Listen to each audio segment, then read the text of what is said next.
It's a Benchmade Bushcrafter 162. S30V steel. Red liner, G10 titanium tube inserts. It's got a 4.43 inch drop point blade. 0.163 inch thick blade. 9.2 inch overall. 7.72 ounces. Siebert design.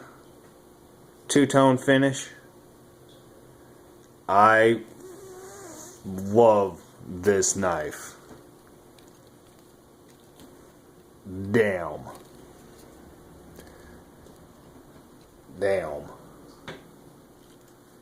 I don't know what it is. That S30V steel just doesn't go dull.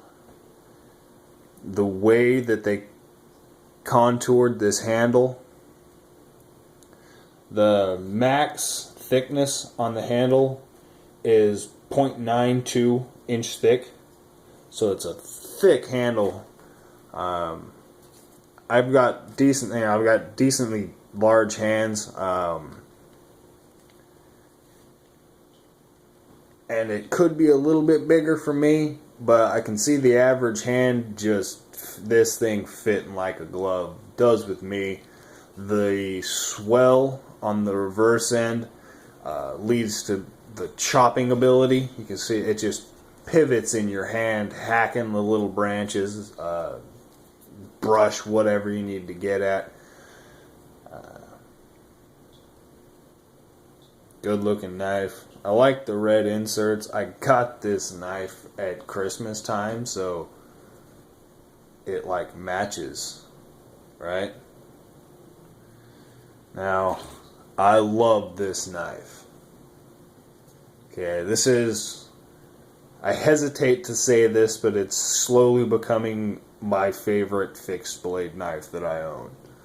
Slowly. This is very pretty. The sheath it comes in, buckskin leather, full grain brushed buckskin leather, embossed Benchmade logo. Beautiful leather, right?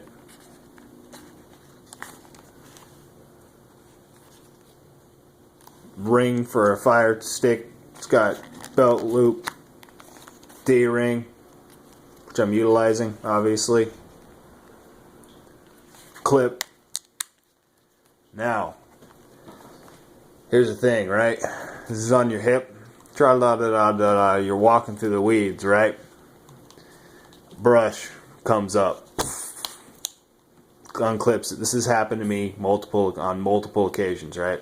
You don't notice it. Da da da da da da. This has never happened to me, but you start running.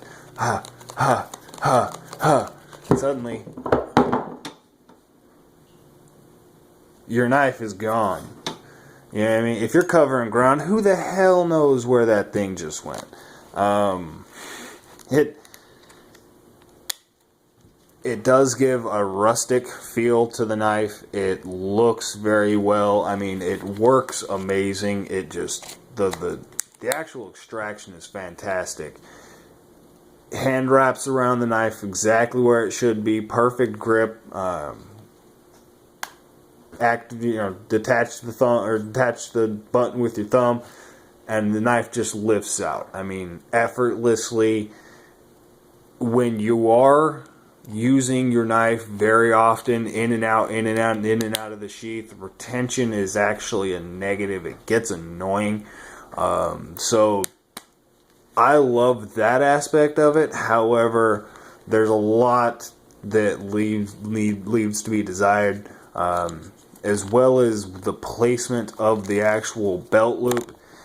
Walking, hiking, whatever you're doing, it feels good until you sit or get into a truck, into a car. It digs into your hip. The knife is just uncomfortable.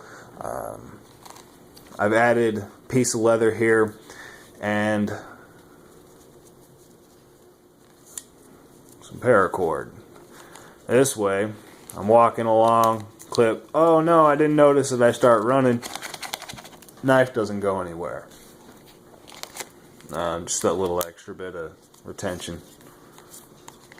They sell, with me complaining all about this, they actually do sell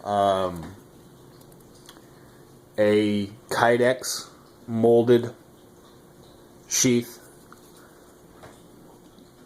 There's actually a different model of this with the tan handles that doesn't have the red liner insert.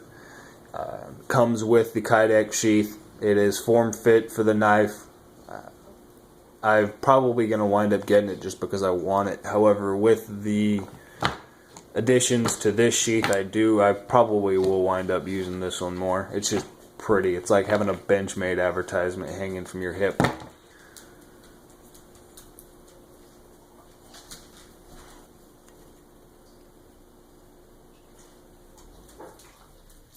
Siebert design.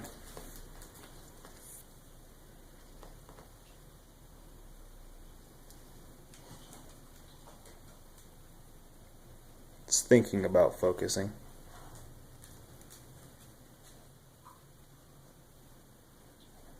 I just really like this knife.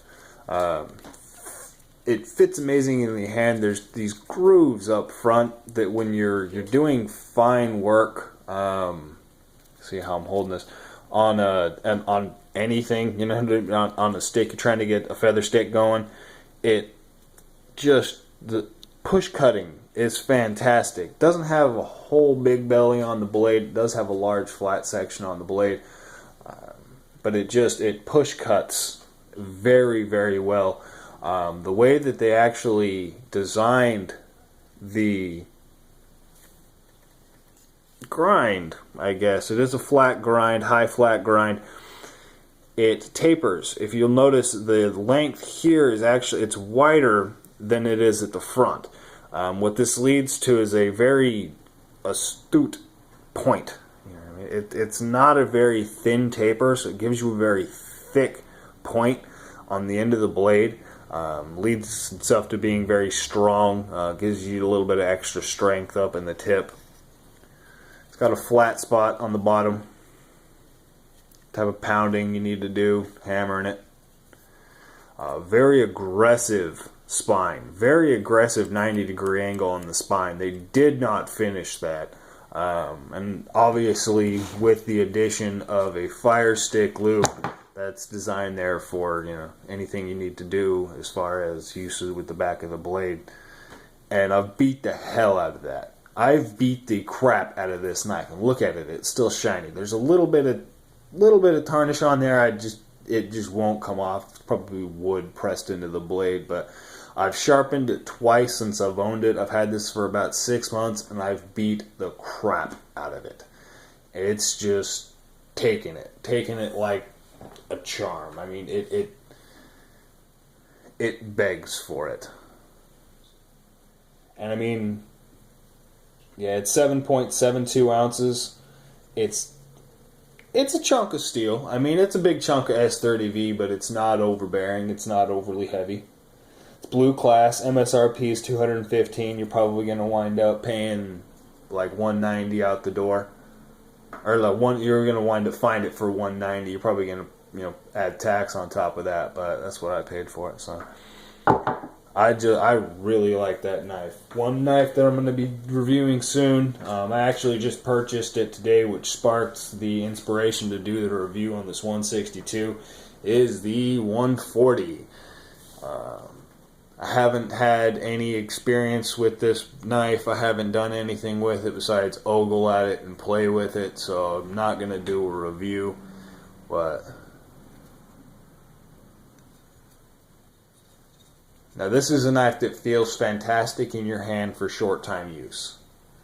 Okay, I can already tell that squeezing it now, it feels amazing. You're not going to want to do any actual work with it. It's got very aggressive jimping on the top of the blade here. I love the aluminum handle scales. This is the Nimmervis 140 Nimmervis. I'm going to be doing a review on that one.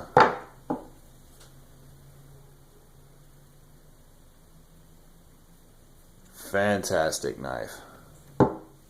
Y'all have a good one.